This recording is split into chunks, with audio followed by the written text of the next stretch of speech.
नमस्कार प्यारे साथियों, मैं अजीज स्वागत करता हूं आपके अपने प्यारे परिवार रोजगार विद अंकित पर। कैसे हैं आप सब लोग? आशा करता हूं बहुत अच्छे होंगे, स्वस्थ होंगे, लाजवाब होंगे। तो जल्दी से लाइव आ जाइए, जुड़ जाइए मेरे साथ। हम लोग यहां पर बात करेंगे एक महत्वपूर्ण सेशन की, और इसमें हम लोग महाजनपद काल पढ़ेंगे। महाजनपद काल के बारे में मैंने आप लोगों को मगध साम्राज्य स्टार्ट किया था।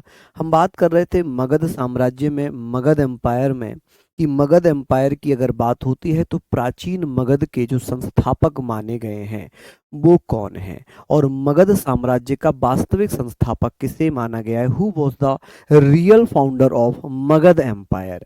आप कह सकते हैं सर, जो रियल फाउंडर है वो माना गया है बृहद्रथ को, या हर्यक वंश के संस्थापक बिंबिसार को।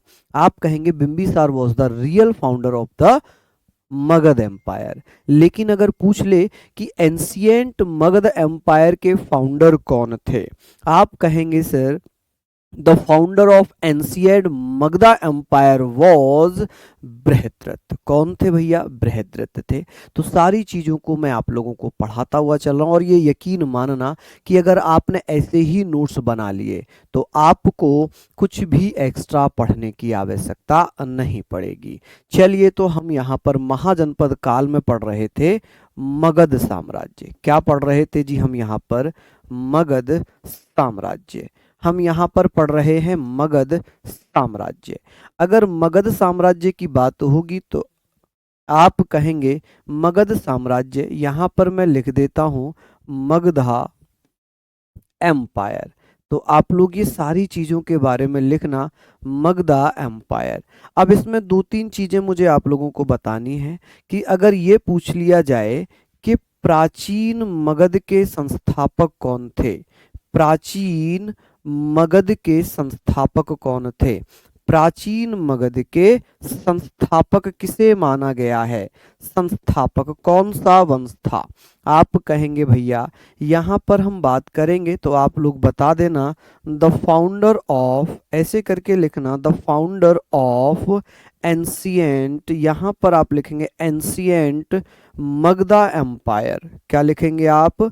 मगधा एम्पायर। ठीक है जी। तो ये सारी चीजों को आप लोग यहाँ पर लिख लीजिएगा कि भैया कौन थे माय डियर। तो आप लोगों से ये क्वेश्चंस बहुत बार पूछा भी गया होगा, तो यहाँ पर ध्यान रखना कि एक भैया महाभारत के समय की बात है, महाभारत के समय की बात है। चलिए, हाँ जी, बहुत बढ़िया। महाभारत के समय की बात है कि एक व्यक्ति थे जिनका नाम था बृहद्रथ। क्या नाम था? बृहद्रथ। और बृहद्रथ ने ही एक वंश की स्थापना की जिसे बृहद्रथ वंश कहा गया। तो बृहद्रथ का एक बेटा था। कल मैंने एक कहानी बताई थी, मैंने एक कहानी बताई थी। आप कहेंगे सर बृहद्रथ का जो संस्थापक था उसका नाम क्या है? तो बृहद्रथ वंश का संस्थापक खुद बृहद्रथ था। तो आप कह सकते हैं कि सर कौन था माय डियर? आप कहेंगे सर बृहद्रथ था। ठीक है जी, कौन था? बृहद्रथ था। ठीक है, आप कह सकते हैं सर कौन था? बृहद्रथ था। ठीक है जी। तो ये चीजें आप लोग लिख लीजिएगा, बृहद्रथ था। ठीक है। अब यहाँ पर क्वेश्चंस ऐसे पूछे जा सकते हैं आप लोगों से, तो आप कहेंगे सर बृहद्रथ था, ए और लिख लीजिएगा। ठीक है, ये ए आप लोगों ने लिखना है। अब बात करेंगे सर इन्होंने क्या किया था। इन्होंने बृहद्रथ वंश की स्थापना की। अब इन्होंने क्या किया, इन्होंने अपने नाम से ही बृहद्रथ वंश की स्थापना कर दी। किसकी? बृहद्रथ वंश की स्थापना की। कौन सा वंश इन्होंने बनाया था? तो आप कहेंगे सर इन्होंने किस वंश की स्थापना की थी? बृहद्रथ वंश। इसे हम ऐसे भी लिख सकते हैं, क्या लिख सकते हैं भैया? बृहद्रथ, बृहद्रथ, इसको बृहद्रथ वंश यानी कि डायनेस्टी। ठीक है जी, क्या लिखेंगे इसको? डायनेस्टी। तो ये सारी चीजों को आप लोग लिखना। अब बृहद्रथ का एक बेटा था, बृहद्रथ का एक बेटा था, उसके बारे में हम लोग बात करेंगे। जी, आप ये बताइए, देखना कि प्योर हिंदी लिखी हुई है क्या। जो पीडीएफ बना रहे हैं बच्चे, मैं उनको शायद अब ये लास्ट ही मेरा होगा कहना, क्योंकि मैं कई बार बोल चुका हूं कि जो जो पॉइंट मैं हिंदी इंग्लिश में लिख रहा हूं वो दोनों ही पॉइंट हिंदी और इंग्लिश में लिखना चाहिए। चेक करके बताना क्या केवल हिंदी लिखी है, क्या लिखा है। अभी मैं चेक करवा लेता हूँ, ठीक है, बिल्कुल चेक करवा लेता हूँ, आप परेशान मत होइए, ठीक है। बहुत बढ़िया। तो यहाँ पर हम लोग बात करेंगे, तो मैं बात कर रहा हूँ, देखिए हर उस पॉइंट की मैं हिंदी इंग्लिश लिखता हुआ चल रहा हूँ कि आप लोगों को कोई दिक्कत ना हो। अब जो बृहद्रथ था, बृहद्रथ का पुत्र कौन था? तो आप कहेंगे सर जो प्राचीन मगध के संस्थापक थे वो कौन थे? वो थे बृहद्रथ। कौन थे भैया? बृहद्रथ थे। और बृहद्रथ के जो पुत्र थे, आप कहेंगे सर बृहद्रथ का एक पुत्र हुआ करता था। आप ये भी बता देना सर बृहद्रथ का पुत्र कौन था जी? बृहद्रथ का पुत्र। तो सन ऑफ बृहद्रथ कौन था? आप कहेंगे सन ऑफ बृहद्रथ। तो यहां पर आप लोग ऐसे भी लिख सकते हैं बृहद्रथ का पुत्र कौन था? तो आप कहेंगे भैया जरासंध था। कौन था जी? जरासंध। अब जरासंध के बारे में मैंने कल कहानी आप लोगों को बताई थी। जरासंध मैंने कहानी आप लोगों को बताई थी। क्या कहानी थी भैया? आप कहेंगे सर जरासंध। कौन था जी? जरासंध। तो आप कहेंगे जरासंध कौन था? तो ये महाभारत के समय की बात है। किसके समय की बात है? महाभारत। महाभारत के समय की बात हो रही है कि महाभारत के समय में जरासंध प्रतापी राजा था और इसकी हत्या भीम के द्वारा कर दी गई थी। जरासंध ने अपनी राजधानी किसको बनाया था? तो ऐसे कह सकते हैं बृहद्रथ वंश की जो राजधानी थी जरासंध के द्वारा गिरिवज्र को बनाया गया था। किसे बनाया गया था? गिरिवज्र को बनाया गया था। तो आप ऐसे भी लिख सकते हैं कि गिरिवज्र को अपनी राजधानी किसने बनाया था? गिरिव्रज है, ठीक है, गिरिवज्र नहीं है, गिरिव्रज है। तो ऐसे आप लोग लिखना गिरिव्रज। यहां पर आप लिख सकते हैं गिरिव्रज। गिरिव्रज ऐसे करके लिखना कि गिरिव्रज को अपनी राजधानी किसने बनाया था? तो आप कहेंगे गिरिव्रज को राजधानी बनाया। क्या बनाया जी? राजधानी बना लिया। कि अपनी कैपिटल किसको बनाया है? तो कैपिटल किसको बनाया था? तो आप कहेंगे सर कैपिटल गिरिव्रज को बनाया था। चलिए सारी चीजों को बात करेंगे। हाँ, मैंने बिल्कुल नहीं लिखवाया है क्योंकि ये हम पढ़ेंगे ही नहीं। हम केवल स्टार्टिंग प्राचीन भारत की बात, प्राचीन मगध की बात कर रहे हैं। जब हम मगध साम्राज्य में चल पड़ेंगे, जब हम मगध साम्राज्य में चल पड़ेंगे तो वहां पर 4 राजवंश पढ़ेंगे। हर्यक वंश पढ़ेंगे। हर्यक वंश के बाद भैया हम बात करेंगे किसके बारे में? तो आप कहेंगे शिशुनाग वंश के बारे में पढ़ेंगे क्या? उसके बाद हम पढ़ेंगे नंद वंश के बारे में, फिर हम पढ़ेंगे मौर्य वंश के बारे में। तो कैपिटल किसको बनाया था भैया? आप कहेंगे कि इसने अपनी कैपिटल किसको बनाया था? तो आप बता दीजिएगा कि इसने अपनी कैपिटल गिरिव्रज को बनाया था। किसको बनाया था भैया? गिरिव्रज को अपनी कैपिटल बना लिया। कि गिरिवज्र को अपनी राजधानी बनाने वाला बृहद्रथ वंश का शासक कौन था? तो वो था जरासंध। कौन था? जरासंध था। तो ये चीजें आप लोगों ने लिखनी है। इसमें हम भैया इतना ही पढ़ने वाले हैं, ठीक है। आगे बात करते हैं। अब बात आ जाती है भैया हर्यक वंश की, जो बहुत ज्यादा महत्वपूर्ण है। हर्यक वंश कि सर ये बताओ कि इसका वर्णन किसमें किया गया है? ये जो हम बात कर रहे हैं मगध साम्राज्य का वर्णन किसमें किया गया? एक नोट लिख लीजिए, एक नोट लिख लीजिएगा कि भैया मगध साम्राज्य का जिक्र किसमें किया गया? मगध साम्राज्य का वर्णन किसमें है? मगध साम्राज्य का वर्णन किसमें किया गया है? तो आप कहेंगे भैया मगध साम्राज्य का वर्णन किसमें है? इसका उल्लेख किसमें है? तो आप कहेंगे मगध साम्राज्य का प्रथम वर्णन या प्रथम उल्लेख लिख लीजिए कि प्रथम उल्लेख किसमें किया गया है? प्रथम उल्लेख किसमें मिलता है? तो आप कहेंगे the first mention, the first mention, ऐसे करके आप लिखना the first mention of Magadha empire. आप ऐसे लिख लीजिएगा कि मगधा एम्पायर। आई होप आप सारी चीजों के बारे में बात करेंगे। एम्पायर आप यहाँ पर सारी चीजों के बारे में बात करेंगे कि भैया किस में लिखा हुआ है? तो अथर्ववेद में। किस में? अथर्ववेद में। आप कहेंगे भैया अथर्ववेद में इसका वर्णन है। किस में वर्णन है? इन अथर्ववेद। तो आप लोग कहेंगे भैया क्या कहेंगे? अथर्व आप बताएंगे भैया अथर्ववेद। ठीक है जी, अथर्ववेदा। आप लोग लिख लेंगे कि भैया मगध साम्राज्य का सबसे पहले उल्लेख किसमें किया गया है।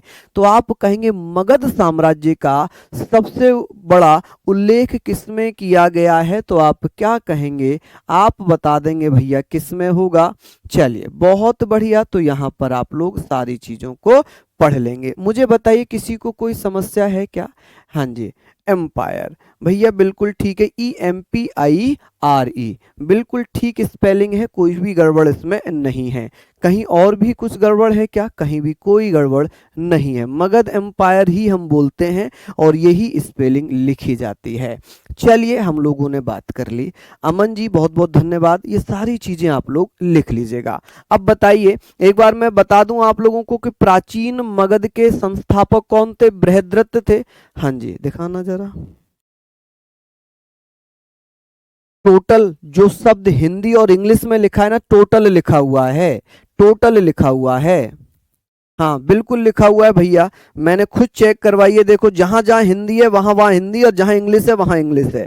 ठीक है, हर उसकी हिंदी इंग्लिश लिखी हुई है। अब ये आप बहानेबाजी कर रहे हैं, एक ही बच्चा केवल कह रहा है कि सर हिंदी में ही लिखा हुआ, बाकी तो भैया सब हिंदी इंग्लिश दोनों लिखा है। ये हिंदी इंग्लिश दोनों नहीं है क्या, दोनों में ही है। अब बात आ जाती है हमारे मेन टॉपिक की, हम बात करेंगे हर्यक वंश की। किसकी बात करेंगे हम, हर्यक वंश के बारे में बात करेंगे। किसकी बात करेंगे, तो मगध साम्राज्य में जो वास्तविक वंश माना गया है वो भैया कौन सा है, हर्यक वंश है। और हर्यक वंश में हम यहाँ पर पढ़ने वाले हैं हर्यक डायनेस्टी। हम क्या पढ़ने वाले हैं, हर्यक डायनेस्टी। हर्यक वंश कब से कब तक रहा है, तो हर्यक वंश की बात होगी। हर्यक वंश मेरे लाडलो ये 544 बीसी, अब हम यहाँ पर ईयर भी पढ़ेंगे। 544 बीसी से लेकर 412 बीसी तक हर्यक वंश ने शासन किया है। हर्यक वंश ने कब से कब तक शासन किया था, 544 बीसी से लेकर 544 बीसी से लेकर 412 बीसी तक। चलिए अब बात ये होगी, बात यह कि हर्यक वंश का संस्थापक कौन था। हर्यक वंश का संस्थापक कौन था, किसने इसकी स्थापना की थी, संस्थापक कौन था। आप कहेंगे सर संस्थापक यानी कि फाउंडर कौन था। आप बता दीजिए भैया फाउंडर कौन होगा, हमने पढ़ना है कि भैया फाउंडर कौन था। तो हर्यक वंश की स्थापना की थी बिंबिसार ने। किसने की थी, बिंबिसार ने। चलिए आप लोग कहेंगे सर बिंबिसार ने इसकी स्थापना कर दी। किसकी स्थापना कर दी, बिंबिसार ने। चलिए बहुत बढ़िया, हम लोग बात करते हैं किसने स्थापना की थी, बिंबिसार ने। ये सिंपल सी चीजें हैं, बिंबिसार। आप कहेंगे भैया बिंबिसार के द्वारा क्या किया जाता है, बिंबिसार के द्वारा क्या किया जाता है, स्थापना कर दी जाती है। किसके द्वारा, बिंबिसार को बिंबिसारा लिखा जाता है, इंग्लिश में बिंबिसारा लिखा जाता है कि बिंबिसार के द्वारा स्थापना कर दी गई। पूरे संपूर्ण इतिहास में सबसे बड़ा शासनकाल किस राजा का रहा है, जिसने 52 वर्षों तक शासन किया था। तो इतिहास में सबसे लंबा रूल किसने किया, शासन किसने किया था, तो आप क्या कहेंगे, आप कहेंगे सर बिंबिसार ने लगभग 52 इयर्स तक शासन किया, 52 सालों तक शासन किया। कि भैया इसने कब से कब तक शासन किया, पूरे वंश का शासनकाल तो मैंने ऑलरेडी यहां लिख दिया है। अब बिंबिसार ने 544 बीसी से लेकर 544 बीसी से लेकर 492 बीसी तक शासन किया है। इतिहास में सबसे लंबा शासनकाल माना जाता है, भारत के इतिहास का सबसे लंबा शासनकाल, the biggest region in the history of India. तो आप कहेंगे यहां पर बिंबिसार भारत का सबसे लंबा शासनकाल। आप कहेंगे सर भारत के इतिहास में, भारत के इतिहास में सबसे लंबा शासनकाल है। इतिहास में सबसे लंबा शासनकाल किसका है, तो बिंबिसार का सबसे लंबा शासनकाल। ठीक है जी, क्या है, शासनकाल। यहां पर आप लोग लिखेंगे सबसे लंबा शासनकाल। तो द बिगेस्ट यहां पर आप लोग लिख लेंगे भैया, बहुत इंपॉर्टेंट हैं ये चीजें, बहुत इंपॉर्टेंट हैं ये चीजें। बिगेस्ट अगर मैं बात करता हूं तो आप कहेंगे सर सबसे लंबा शासनकाल किसका माना गया है, सबसे लंबा शासनकाल किसका माना गया है, तो आप कहेंगे सर बिगेस्ट रीजन। ठीक है जी, तो आप बताएंगे भैया किसका था जी, बता दीजिएगा आप लोग। आप कहेंगे सर किसका माना गया है, तो आप कहेंगे भैया बिंबिसार का माना गया है। इन the history of India, in history of India लिख लीजिए, इन the history of India, in the history of India, history of India. ठीक है जी, ऐसे करके आप लोग लिख लेंगे। अब बात आती है बिंबिसार की, कि बिंबिसार को हम किस किस नाम से जानते हैं। बीसी का मतलब मैंने पहले भी कई बार बताया, तो मुझे लगता है कि अब मैं हर क्लास में अगर बीसी लिखूंगा तो दिक्कत हो जाएगी, अगर मैं हर क्लास में बीसी लिखूंगा तो दिक्कत हो जाएगी। ठीक है जी, चलिए सर पहले ये 492, अरे आपने समझा नहीं, ये पूरे वंश का, ये हर्यक वंश का शासनकाल है 544 से 412 बीसी तक। ये केवल एक राजा का है, इस वंश में केवल एक ही राजा थोड़ी हुआ है, और भी अन्य राजा हुए हैं, और भी अन्य राजा हुए हैं। ठीक है, तो 544 से 492 बीसी तक केवल अजातशत्रु शासन नहीं कर रहा है, बिंबिसार शासन कर रहा है। बिंबिसार के बाद अजातशत्रु आएगा इसमें, और इसी में अजातशत्रु के बाद उदयन आएगा, फिर भैया नाग दशक आएगा। ऐसे करके हम लोग पढ़ लेंगे। चलिए ये हम लोग पढ़ेंगे। चलिए बहुत बढ़िया जी, सारी चीजें हमने पढ़ ली। चलिए बिंबिसार की बात करते हैं कि बिंबिसार का अन्य नाम क्या है, अन्य नाम क्या है। आप कहेंगे भैया इसका अदर नेम क्या होगा, अदर नेम क्या होगा, तो आप लोग बताएंगे सर अदर नेम की बात हम लोग कर रहे हैं, अदर नेम क्या है, तो आप लोग बता देंगे सर। यहां पर अगर मैं चर्चा करूंगा कि सर इसका अन्य नाम क्या है, अदर नेम क्या है, तो इसे भैया जैन साहित्यों में श्रेणिक कहा गया है। क्या कहा गया है, श्रेणिक कहा गया है। ये आप लोग लिखना कि सर बिंबिसार को श्रेणिक कहा गया। क्या कहा गया भैया, श्रेणिक कहा गया है। तो ये भी आप लोगों को याद रखना है, क्या कहा गया है जी, श्रेणिक कहा गया है। क्या कहा गया, श्रेणिक। और श्रेणिक किसमें कहा गया, जैन साहित्यों में। किसमें, जैन साहित्यों में। जैन साहित्यों में क्या कहा गया है, तो आप कहेंगे भैया जैन साहित्यों में श्रेणिक कहा गया है। चलिए अब बात करते हैं कि सर इसने कितने लंबा शासन काल है इसका, तो आप कहेंगे सर 52 ईयर्स, 52 वर्षों तक इसने शासन किया था। कितने सालों तक, 52 वर्षों तक इसने शासन किया। अब इसका जो है सबसे लंबा, यहां पर लिख लीजिए लंबा, सबसे लंबा शासनकाल। ठीक है जी, सबसे लंबा शासनकाल, मैं कंटिन्यू बोल रहा हूं सबसे लंबा शासनकाल, तो आप लोग यहां तक लिख लें। आगे बात होगी, आगे बात होगी कि भैया बिंबिसार ने क्या किया, अपने साम्राज्य को बढ़ाने के लिए, अपने जो किंगडम है उसको एक्सपेंड करने के लिए इसने क्या किया, बीसी उल्टा चलता है, बिफोर क्राइस्ट का मतलब है ईसा मसीह के जन्म से पहले की घटनाएं। ठीक है, बिफोर क्राइस्ट, ईसा पूर्व, ईसा मसीह के जन्म से पहले की घटनाएं। चलिए मत्स्य पुराण में बिल्कुल रोहिणी कह रहे हैं क्षेत्रोजस भी कहा गया है, बिल्कुल लिख देता हूं अगर आप चाह रहे हैं तो मैं लिख देता हूं बेटा, वैसे ये पूछा नहीं गया है, अगर आप चाहते हैं तो मैं लिख देता हूं क्षेत्रोजस। क्या कहा गया है इसको, KSHETROJAS, क्षेत्रोजस। ठीक है, इसे किसमें कहा गया है, मत्स्य पुराण में। किसमें, आप कहेंगे सर मत्स्य पुराण में, मत्स्य पुराण में कहा गया है। ठीक है जी, इन मत्स्य पुराण क्षेत्रोजस किसे कहा गया, बिंबिसार को कहा गया। अब बिंबिसार के बारे में बात कर रहे हैं ना भैया, बिंबिसार ने साम्राज्य विस्तार के लिए क्या किया था, साम्राज्य विस्तार के लिए इसने क्या किया है, साम्राज्य विस्तार, एक्सपेंड करने के लिए, एम्पायर एक्सपेंड करने के लिए इसने एक पॉलिसी अपनाई थी जिसे वैवाहिक नीति कहते हैं, marriage relation to expand the kingdom. आप कहेंगे साम्राज्य विस्तार के लिए, साम्राज्य विस्तार के लिए वैवाहिक नीति अपनाई। क्या अपनाई भैया? वैवाहिक नीति अपनाई। कौन सी नीति अपनाई? वैवाहिक नीति अपनाई। आप कहेंगे सर वैवाहिक नीति अपनाई। इसने 3 शादियां की थी। इसने 3 शादियों का जिक्र मैं यहां पर करूंगा कि साम्राज्य विस्तार के लिए वैवाहिक नीति अपना ली। क्या कर ली? तो भैया इसने क्या किया? आप कहेंगे marriage relation to expand the kingdom. आप कहेंगे भैया marriage marriage relation marriage relation आप कहेंगे भैया marriage relation policy to expand the kingdom. कि भैया किसने किसने ये पॉलिसी अपनाई थी? Marriage relation to expand the kingdom. ठीक है, एक्सपेंड द किंगडम। कि भैया अपने साम्राज्य को बढ़ाने के लिए इसने क्या किया था? इसने भैया क्या कर लिया? इसने साम्राज्य को बढ़ाने के लिए क्या कर लिया? एक नीति अपना ली, वैवाहिक नीति। इसने सबसे पहला विवाह किसके साथ किया था?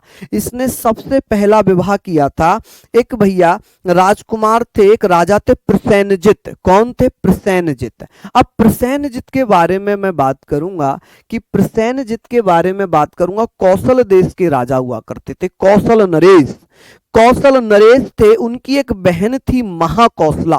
महाकौशला से इन्होंने शादी कर ली। जब महाकौशला से बिंबिसार ने शादी कर ली तो दहेज में कांसी मिल गया। क्या मिल गया जी? कांसी मिल गया। दहेज में क्या मिला? कांसी मिल जाता है। चलिए आप कहेंगे सर कांसी मिल जाता है। चलिए आगे बात करेंगे, आगे हम लोग यहां पर बात करेंगे। चलिए बहुत बढ़िया। हम कहेंगे सर सबसे पहले इसने शादी किससे की थी? महाकौशला से। किससे? महाकौशला। और महाकौशला कौन है? तो आप कहेंगे सर महाकौशला। अब तो मैं नाम भी इंग्लिश में लिख रहा हूं भैया, ताकि आप लोग ये ना कह सकें कि आपने इंग्लिश में लिखा ही नहीं। महाकौशला कौन थी? तो महाकौशला मेरे लाडलो, ये कौशल नरेश, आप कह सकते हैं सर कौशल एक जगह पड़ती है, कौशल नरेश राजा को कहते हैं नरेश। कौशल नरेश प्रसेनजित की बहन थी। कौन थी? प्रसेनजित की बहन थी। ठीक है, कौन थी? बहन थी। चलिए तो आप लिखेंगे सिस्टर। किसकी सिस्टर थी? तो sister of Kaushal king Prasenjit. Sister of Kaushal king Prasenjit. कौन भैया? प्रसेन। आप कहेंगे भैया प्रसेनजित। ठीक है, प्रसेनजित। अब इन्हें दहेज में क्या मिला? जब ये शादी हो गई, ये क्या है भैया? इसकी प्रथम वाइफ। यहां पर मैं लिख देता हूं, वाइफ ही लिख देता हूं कि ये कौन है। तो इससे विवाह कर लिया। क्या कर लिया? विवाह कर लिया। पहला विवाह किसके साथ हुआ? महाकौशला के साथ। किसके साथ? महाकौशला के साथ। और दहेज में क्या मिल जाता है? तो प्रसेनजित ने दहेज में क्या दे दिया? आप कहेंगे सर दहेज में क्या दिया था? तो आप कहेंगे दहेज यानी कि डॉवरी। डॉवरी में क्या मिल जाता है? तो आप लोग कहेंगे सर दहेज में, डॉवरी में कांसी मिल जाता है। क्या मिल जाता है? कांसी। कि भैया कांसी किसको मिला था? तो आप कहेंगे कांसी दहेज में किसको दिया गया है? तो कौशल नरेश प्रसेनजित ने अपनी बहन की शादी बिंबिसार के साथ की, तो महाकौशला से शादी करने के बदले में बिंबिसार को काशी, एक प्रांत जिसे वर्तमान में बनारस कहते हैं, विश्व का सबसे पहला, या ऐसे कह सकते हैं विश्व के प्राचीन शहरों में गिना जाता है बनारस को, तो काशी मिल गया। क्या मिल गया जी? काशी मिल गया।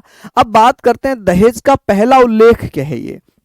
ये जो है दहेज का प्रथम उल्लेख यहां पर किया गया है कि भैया दहेज का पहला उल्लेख बिंबिसार की शादी का वर्णन है कि काशी दहेज में मिल जाता है। क्या मिल जाता है जी? काशी दहेज में मिल जाता है।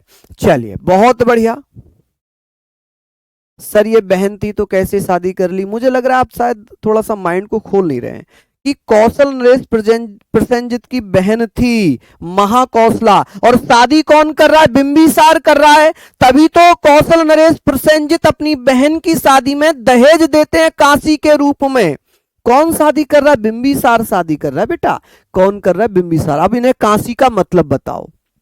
भैया बड़ा समस्या है रे आपके साथ। काशी जो है, बनारस एक शहर है। शहर का मतलब जहां पर बड़े बड़े घर होते हैं, बड़े बड़े ऑफिस होते हैं, जहां पर डीएम एसपी के ऑफिस होते हैं, गंगा जी वहां से बह रही हैं। शहर का मतलब क्या होता है भाई? शहर होता है। काशी का क्या मतलब बताऊं मैं? काशी का क्या मतलब है? आपके गांव का कोई नाम है तो उसका क्या मतलब बताऊंगा मैं भाई? है सही है, सही है। चलिए, यहां पर आप लोगों ने लिख लिया होगा। चलिए, बहुत बढ़िया, शानदार। आगे बात करते हैं कि भैया दूसरी शादी किसके साथ की थी? दूसरी शादी बिंबिसार ने चेलना के साथ की थी। दूसरी पत्नी कौन थी? चेलना। बिंबिसार की दूसरी पत्नी कौन थी? चेलना। आप कहेंगे भैया चेलना। कौन? चेलना। अब चेलना दूसरी पत्नी थी, चेलना थी कौन? तो आप कहेंगे सर चेलना थी डॉटर ऑफ चेतक, यानी कि चेतक की पुत्री। कौन थी भैया? चेतक की पुत्री। किसकी पुत्री थी? चेतक की पुत्री। आप कहेंगे सर डॉटर ऑफ, ऐसे करके लिखना, daughter of Chetak. Daughter of Chetak. चलिए, यहां पर लिख लिया। अब तीसरा विवाह किसके साथ हो जाता है? क्षेमा के साथ। किसके साथ? क्षेमा। क्षेमा कौन थी? आप कहेंगे भैया क्षेमा कौन थी? क्षेमा, जल्दी से बताइए भैया क्षेमा कौन थी? तो क्षेमा मद्र देश की राजकुमारी थी। क्षेमा कौन थी? ओहो, क्षेमा को के एस एच लिखते हैं, मैंने गलती से क्षेमा कर दिया, KSHEMA, क्षेमा। क्षेमा थी। अब बात करते हैं क्षेमा कौन थी? तो ये मद्र देश की राजकुमारी थी। किसकी? मद्र देश की राजकुमारी की राजकुमारी। कौन थी भैया मध्य देश की राजकुमारी? तो आप कहेंगे क्षेमा थी। ठीक है, मध्य देश जो पंजाब में पड़ता है, जो पंजाब वाला क्षेत्र था। ठीक है जी, तो आप कहेंगे सर इसको हम कहेंगे मध्य देश की या भद्र देश की, मध्य देश की राजकुमारी। आप कहेंगे प्रिंसेस ऑफ मद्रा। आप कहेंगे सर प्रिंसेस ऑफ मद्रा। ऐसे करके लिखना भैया, प्रिंसेस ऑफ मद्रा। ठीक है जी, मद्रा। मद्र, तो आप कहेंगे मद्रा। अच्छा, इसको भद्र भी कहा जाता है, इसको भद्रा भी कहा जाता है। याद रखना कि इसको जो है मद्र कह लें या भद्र कह लें, एक ही बात हो जाएगी। और ये पंजाब वाले क्षेत्र को कहते हैं। किसको कहते हैं? पंजाब वाले क्षेत्र को कहते हैं। अब बात आती है कि भैया बिंबिसार ने कौन से धर्म को अपनाया था? बिंबिसार किस धर्म को मानता था? बिंबिसार किस धर्म को मानता था? हमने 3 शादियों का जिक्र कर लिया राहुल जी, हमने 3 शादियों का जिक्र कर लिया। क्षेमा, हेमा नहीं है, क्षेमा है, क्षेमा, KSH। अब बात आ जाती है, चलिए ये हमने पढ़ लिया कि बिंबिसार भैया बौद्ध धर्म को मानता था। किसको मानता था? बौद्ध धर्म को। लेकिन उसने चेलना के कहने पर जैन धर्म अपना लिया था। क्या अपना लिया था? जैन धर्म। कि भाई चेलना से इतना प्रेम करता था कि अपनी अपनी पत्नी के कहने पर उसने बौद्ध धर्म ड्रॉप कर दिया और जैन धर्म को अपना लिया। क्या कर लिया? जैन धर्म को अपना लिया। चलिए बात करते हैं यहां पर हम लोग बात करेंगे। तो यहां पर हम लोग सारी चीजों के बारे में बात कर रहे हैं, सारी चीजों के बारे में हम लोग बात कर रहे हैं। क्षेमा, ठीक है जी। चलिए अब हम यहां पर बात करेंगे क्षेमा। ऐसे लिखना, एक नोट लिखवा रहा हूं मैं, एक नोट मैं यहां पर लिखवा रहा हूं। इस नोट को आप लोग लिखना कि भैया बिंबिसार, बिंबिसार किस धर्म को मानता था? बिंबिसार किस धर्म को मानता था? तो आप कहेंगे सर बिंबिसार जैन धर्म को मानता था, बौद्ध धर्म को मानता था। तो बिंबिसार स्टार्टिंग में बौद्ध धर्म का अनुयायी था। बिंबिसार किसका अनुयायी था? तो बिंबिसार अनुयायी किसका था? अनुयायी का मतलब जानते हैं? अनुयायी, अनुयायी का मतलब है फॉलोअर। पहले कौन से धर्म को मानता था जी? फॉलोअर। किस धर्म का फॉलोअर था? तो अनुयायी था, पहले था बौद्ध धर्म का। कौन से धर्म का? बौद्ध धर्म को मानता था, बौद्ध धर्म को मानता था। ठीक है जी, मानता था। तो आप कहेंगे सर बौद्ध धर्म को मानता था, किसको फॉलो करता था? तो आप कहेंगे सर किसको फॉलो करता था? बौद्ध धर्म को फॉलो करता था। ठीक है, तो आप कहेंगे Bimbisara was a follower of Buddhism. ठीक है, लेकिन अपनी बीवी के कहने पर, पत्नी चेलना, पत्नी वाइफ, पत्नी को वाइफ कहते हैं, के कहने पर उसने क्या कर लिया? कहने पर जैन धर्म को फॉलो किया। किसको भैया? आप कहेंगे जैन धर्म को फॉलो किया, जैन धर्म को, जैन धर्म का अनुयायी बना। ठीक है जी, या जैन धर्म को फॉलो कर लिया। क्या कर लिया जी? फॉलो किया, अनुयायी बना। फॉलो यानी कि अनुयायी बना, अनुयायी बना। क्लियर हो गई चीजें यहां तक? चलिए बहुत बढ़िया कि भैया बिंबिसार ने पहले बौद्ध धर्म अपनाया, लेकिन बाद में अपनी बीवी, किसके कहने पर? कौन सी बीवी? तो आप कहेंगे सर चेलना। चेलना कौन थी? तो आप कहेंगे सर चेलना उसकी पत्नी थी, वाइफ थी। कौन थी चेलना? चेलना उसकी पत्नी थी। तो चेलना के कहने पर, जो कि उसकी पत्नी है, जैन धर्म को फॉलो कर लिया, जैन धर्म को अपना लिया। चलिए बहुत बढ़िया, आगे बात करते हैं। चलिए, पहले जैन धर्म था, बाद में बौद्ध धर्म अपनाया। कैसी बात कर रहे हो, कैसी बात कर रहे हो? पहले जैन धर्म का अनुयायी था या बौद्ध धर्म का? तो आप कहेंगे बौद्ध धर्म का था। बाद में उसने भैया क्या जैन धर्म को अपनाया है, जैन धर्म को अपनाया है। चलिए आगे हम बात करेंगे, आगे हम बात करेंगे कि बिंबिसार ने अपनी राजधानी किसको बनाया था? बिंबिसार ने अपनी राजधानी किसको बनाया था? तो बिंबिसार ने अपनी कैपिटल किसको बनाया था जी? कैपिटल की बात होगी, इसने अपनी कैपिटल किसको बनाया? जल्दी से बता दो। तो बिंबिसार ने अपनी राजधानी बनाया था राजगृह को। किसको? राजगृह।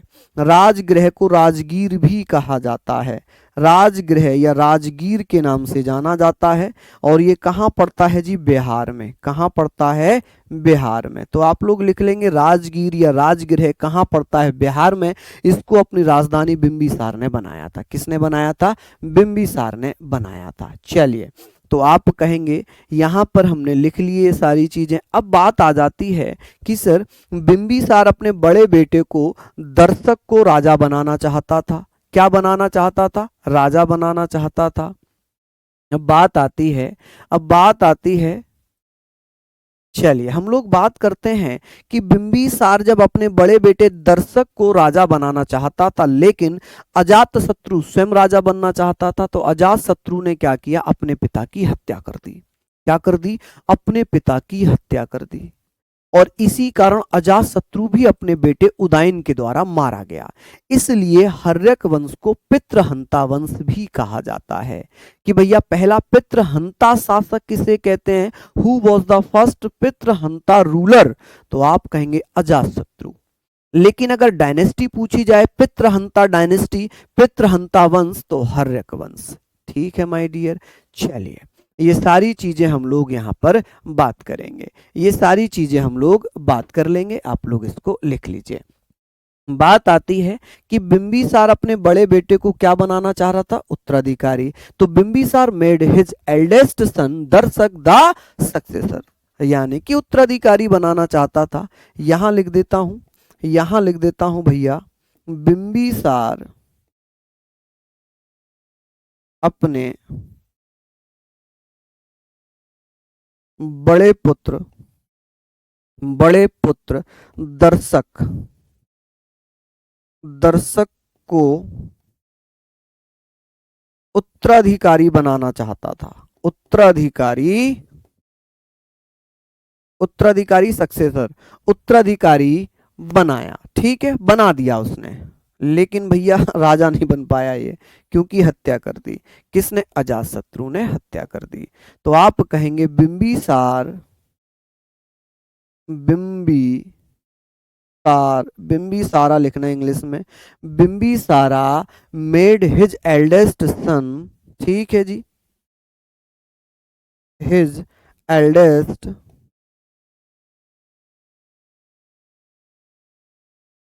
सन, जो उसका बड़ा बेटा था, जो उसका बड़ा बेटा था दर्शक, क्या नाम है जी उसका? दर्शक। दर्शक बड़े बेटे दर्शक को क्या बनाना चाहता था भैया? उत्तराधिकारी बना दिया था, उत्तराधिकारी बना दिया था। लेकिन हुआ क्या? हुआ क्या? अजातशत्रु ने अपने पिता की हत्या कर दी और गद्दी को अपना लिया, गद्दी को हड़प लिया। क्या कर लिया जी? गद्दी को हड़प लिया। किसने? अजातशत्रु ने। यहां तक आप लोग लिख लें कि भैया कि उसका बड़ा बेटा कौन था? दर्शक था। कौन था जी? दर्शक था। दर्शक को उत्तराधिकारी बिंबिसार ने बना दिया, लेकिन बिंबिसार की हत्या कर दी उसके बेटे अजातशत्रु ने। अजातशत्रु ने उसकी हत्या कर दी। चलिए, तो आप कहेंगे अजातशत्रु ने अपने पिता की हत्या कर दी, अजातशत्रु किल्ड हिज फादर बिंबिसारा, ठीक है, और गद्दी पर बैठ गया। यहां तक आप लोग नोट डाउन कर लो, जल्दी जल्दी से इसको नोट डाउन कर लो। हम आगे बात करेंगे, आगे बात कर लेते हैं कि भैया ये बताइए बिंबिसार ने कितने विवाह किए थे? 3 विवाह। सबसे पहले किसको किया था? तो सबसे पहले विवाह किया था, सबसे पहले विवाह किया था महाकौशला से। महाकौशला कौन थी? प्रसेनजित की बहन थी। प्रसेनजित कहाँ का राजा था? तो आप कहेंगे प्रसेनजित कौशल देश का राजा था। और प्रसेनजित ने दहेज में क्या दिया था? तो काशी दिया था। काशी को वर्तमान में किस नाम से जानते हैं? बनारस के नाम से जानते हैं, वाराणसी के नाम से जानते हैं। दूसरी शादी किससे की थी? चेलना से। चेलना कौन है? तो चेलना भैया कौन है? चेटक की पुत्री है, राजा चेटक की पुत्री है। आगे बात करते हैं कि तीसरी शादी किससे की थी? क्षेमा से। क्षेमा कौन है? तो मद्र या भद्र देश की राजकुमारी थी, प्रिंसेस ऑफ मद्र, ठीक है। आगे बात करते हैं कि भैया ये बताइए जो बिंबिसार ये कौन से धर्म को मानता था? ये बौद्ध धर्म को मानता था, लेकिन अपनी पत्नी चेलना के कहने पर इसने जैन धर्म को फॉलो कर लिया, जैन धर्म को मानने लग गया। चलिए, अब बात करते हैं कि भैया इसने अपनी राजधानी किसको बनाया था? राजगीर को या राजगृह को बनाया था। अब बात करते हैं बिंबिसार के बड़े पुत्र को। बिंबिसार अपने बड़े पुत्र दर्शक को उत्तराधिकारी बना लिया। बिंबिसार ने यहां पर ने और लिख लेना, बिंबिसार ने अपने बड़े पुत्र दर्शक को उत्तराधिकारी बनाया। लेकिन अब हुआ क्या? अब हुआ क्या? अजातशत्रु स्वयं राजा बनना चाहता है। अजातशत्रु ने क्या किया? अपने पिता की हत्या कर दी। किसने भैया? अजातशत्रु ने। अजातशत्रु ने अपने पिता की हत्या कर दी। अजातशत्रु ने अपने पिता बिंबिसार की हत्या कर दी, अपने पिता की हत्या की। पिता कौन था? बिंबिसार था, हत्या की। तो यहां पर आप लिखेंगे Ajatashatru killed his father Bimbisara. तो ऐसे लिख लेना कि भैया अजातशत्रु ने, किसने? अजातशत्रु, ऐसे करके लिखना भैया अजातशत्रु, ठीक है। Ajatashatru killed his father, killed his father, कि अपने फादर की हत्या कर दी। और फादर कौन था भैया उसका? फादर था बिंबिसार। कौन था फादर भैया उसका? आप कह सकते हैं सर बिंबिसारा उसका पिता था, जिसकी हत्या अजातशत्रु ने कर दी। इसीलिए अजातशत्रु को पितृहंता शासक कहा गया। क्या कहा गया? पितृहंता शासक कहा गया। क्या कहा गया? पितृहंता शासक कहा गया कि भैया किसे पितृहंता शासक कहा गया? कॉल्ड पितृहंता। आप कहेंगे सर कॉल्ड पितृहंता रूलर, कि भैया पितृहंता रूलर किसे कहते हैं? तो अजातशत्रु को कहते हैं। अगर पूछ ले पितृहंता वंश किसे कहा जाता है? पितृहंता वंश किसे कहते हैं? पितृहंता वंश डायनेस्टी किसे कहते हैं? तो यहां पर आप लिखेंगे कि भैया पितृहंता डायनेस्टी किसे कहा जाता है? डायनेस्टी किसे कहते हैं? तो आप कहेंगे पितृहंता डायनेस्टी किसे कहेंगे? तो पितृहंता डायनेस्टी भैया किसे कहा जाएगा? हर्यक वंश को। किसको? हर्यक वंश को, ठीक है। किसे कहेंगे? हर्यक वंश, यानी कि हर्यक डायनेस्टी को। किसको? हर्यक डायनेस्टी को। हर्यक डायनेस्टी को पितृहंता वंश कहते हैं, जबकि पितृहंता शासक अजात शत्रु को कहते हैं। किसको? अजात शत्रु को पितृहंता शासक कहा जाता है। चलिए, अब हम इसे पितृहंता वंश क्यों कह रहे हैं? क्योंकि अजात शत्रु ने गद्दी के लिए अपने पिता को मारा, अजात शत्रु ने अपने पिता को मार दिया, इसी कारण अजात शत्रु भी अपने बेटे उदयन के हाथों मारा गया। किसके हाथों मारा गया? उदयन के हाथों मारा गया। अब आगे बात करते हैं भैया, अजात शत्रु पढ़ लेते हैं कि भैया अजात शत्रु के बारे में हम लोग बात करेंगे। चलिए, यहां तक हमने पढ़ा। अब हम बात करेंगे अजात शत्रु के बारे में। अजात शत्रु कब राजा बना है? अजात शत्रु कि भैया ये बताओ, अजात शत्रु राजा कब बना? तो 492 बीसी में ईसा पूर्व में अपने पिता की हत्या कर दी। और ये कब से कब तक रहा? तो इसने 460 बीसी तक शासन किया। कब तक? 460 बीसी तक इसने शासन कर लिया। कि अजात शत्रु के बारे में बात कर रहे हैं। अजात शत्रु को हम और किस नाम से जानते हैं? अजात शत्रु का जो नाम था, इसका जो नाम था, इसे कुणिक कहा जाता था। क्या कहते थे? कुणिक कहते थे। अजात शत्रु को क्या कहा गया? कुणिक। कुणिक भैया पितृहंता शासक, पहला पितृहंता शासक। दूसरा पितृहंता शासक कहलाया उदयन। कौन कहलाया? उदयन। चलिए, अब हम लोग बात करते हैं अजात शत्रु का नाम क्या है। इसका नाम क्या था? इसका नेम क्या था? तो आप कहेंगे सर इसका नेम था कुणिक। क्या नाम था इसका? कुणिक। आप कहेंगे सर इसका नाम था कुणिक। क्या नाम था भैया इसका? कुणिक। तो आप कहेंगे सर कुणिक इसका नाम था। चलिए, क्या नाम था जी इसका? कुणिक नाम था। आप कह सकते हैं सर कुणिक नाम था। क्या नाम था जी? कुणिक नाम था। अच्छा, इसकी माता कौन थी? अजात शत्रु की माता कौन थी? पिता तो हमें पता ही है, माता कौन थी इसकी? मदर कौन थी? मदर। तो आप कहेंगे सर इसकी जो मदर थी उनका नाम था महाकौशला। क्या नाम था जी? महाकौशला। अच्छा, महाकौशला को भी लेकर डाउट है, कहीं तो महाकोशला लिखा है, कहीं कौशला लिखा है। तो ठीक है, तो आप लोग इसको ऐसे ही लिख सकते हैं महाकौशला। ठीक है जी, महाकौशला। ठीक है जी, महाकौशला किसकी माता थी? अजात शत्रु की माता थी। अजात शत्रु के पिता कौन थे भैया? अजात शत्रु के पिता कौन थे? अभी हमने पढ़ा है। फादर कौन थे इसके? फादर थे बिंबिसार। कौन थे इसके फादर? बिंबिसार इसके पिता थे। कौन थे भैया? बिंबिसार। बिंबिसार कौन थे? तो इसके पिता थे जी बिंबिसार।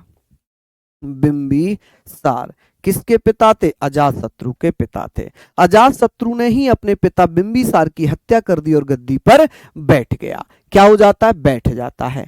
अब भैया अजात शत्रु ने क्या किया? अपने मामा प्रसेनजित पर हमला कर दिया। ठीक है जी, प्रसेनजित पर हमला कर दिया। कि भैया अजात शत्रु ने अपने मामा प्रसेनजित पर हमला कर दिया और प्रसेनजित की एक बेटी थी वाजिरा, वाजिरा से विवाह कर लिया। अपनी मुमेरी बहन से, मामा की बेटी से इसने विवाह कर लिया। और विवाह करने के बाद भैया क्या होते हैं इनके बीच? सरल या ऐसे कह सकते हैं मधुर मधुर क्या हो जाता है? मधुर संबंध स्थापित हो जाते हैं। कि भैया काशी के लिए प्रसेनजित से युद्ध किया। ठीक है, संघर्ष किया। There was a struggle with Prasenjit for Kashi and won and married यानी कि शादी कर ली वाजिरा से। Who was the daughter of Prasenjit?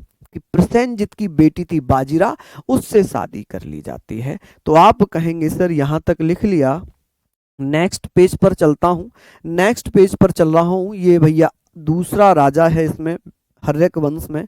हम बात करते हैं काशी के लिए। किसके लिए माय डियर? तो आप कहेंगे सर यहां पर अजात शत्रु ने, किसने भैया? अजात शत्रु। आप लिखेंगे अजात शत्रु ने, अजात शत्रु ने काशी पर हमला किया, काशी पर आक्रमण किया। क्या किया जी? इसने आक्रमण किया। क्या कर दिया भैया? आक्रमण किया एवं जो राजा थे कौशल देश के प्रसेनजित, क्या नाम था जी? प्रसेनजित की पुत्री, प्रसेनजित लिखना भैया, प्रसेनजित की पुत्री से विवाह कर लिया। की पुत्री जिसका नाम है बाजीरा, पुत्री बाजीरा से विवाह कर लिया, से विवाह किया, से विवाह किया। किसने? अजात शत्रु ने। तो अजात शत्रु अटैक्ड, आप कहेंगे सर, आप यहां पर लिखना अजात शत्रु। क्या लिखेंगे? अजात शत्रु अटैक्ड। तो ये बहुत इंपॉर्टेंट चीजें हैं। किस पर अटैक किया? Attacked, attack on Kashi, attack for Kashi, क्योंकि काशी के लिए तो अटैक किया था उसने। Attack for Kashi and married, किससे मैरिड की उसने? मैरिड, मैरिड किससे करता है भैया? मैरिड डॉटर ऑफ प्रसेनजित बाजीरा, मैरिड डॉटर ऑफ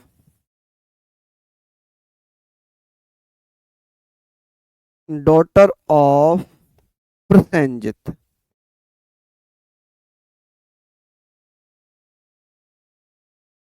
प्रसेनजित। क्या नाम था उसकी डॉटर का? तो आप कह सकते हैं सर बाजीरा। क्या नाम था जी? बाजीरा। तो बाजीरा से भैया क्या कर ली? शादी कर ली। क्या कर ली जी? बाजीरा से शादी कर ली। किसने? अजात शत्रु ने शादी कर ली। अब अजात शत्रु किस धर्म को मानता था? अजात शत्रु भैया जैन धर्म को मानता था। अजात शत्रु किस धर्म को मानता था? तो आप कहेंगे सर अजात शत्रु जैन धर्म को फॉलो करता था, जैन धर्म का अनुयायी था, जैन धर्म का अनुयायी था। अनुयायी कौन से धर्म को मानता था? जैन धर्म का अनुयायी था, फॉलोअर था। आप कहेंगे कौन से धर्म का फॉलोअर था?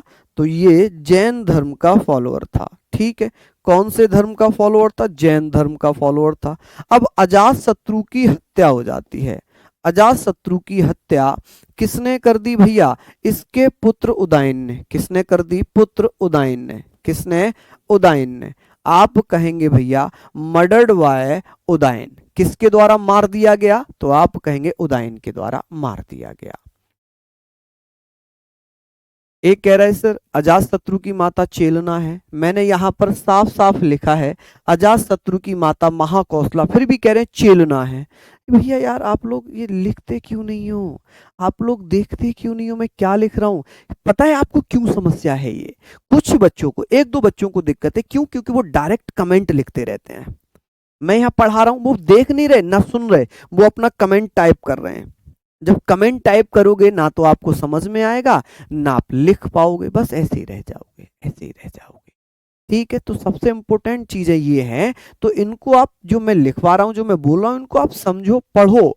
ठीक है, मैंने यहां पर लिखा है कि भैया इसकी माता महाकौशला थी और वो अपने में ही लगे हुए हैं, वो कह रहे हैं चेलना थी। क्या मतलब? वो पूछ रहे हैं मुझसे चेलना थी क्या? जब मैंने यहां पर महाकौशला लिखवा दिया तो फिर आपको डाउट ही नहीं होना चाहिए। मैं हिस्ट्री और पॉलिटी दोनों ही पढ़ाता हूं, लेकिन इस बैच में मैं आपको हिस्ट्री पढ़ाऊंगा। ठीक है, चलिए तो यहां पर आप लोग पढ़ लीजिए इतना। कल हम उदयन से स्टार्ट करेंगे, कल हम उदयन से स्टार्ट करेंगे, फिर हम लोग उदयन के बाद हम बात करेंगे शिशुनाग वंश की और फिर हम पढ़ेंगे अन्य वंशज। ठीक है जी, तो बहुत बहुत धन्यवाद, नमस्कार, जय हिंद, जय भारत।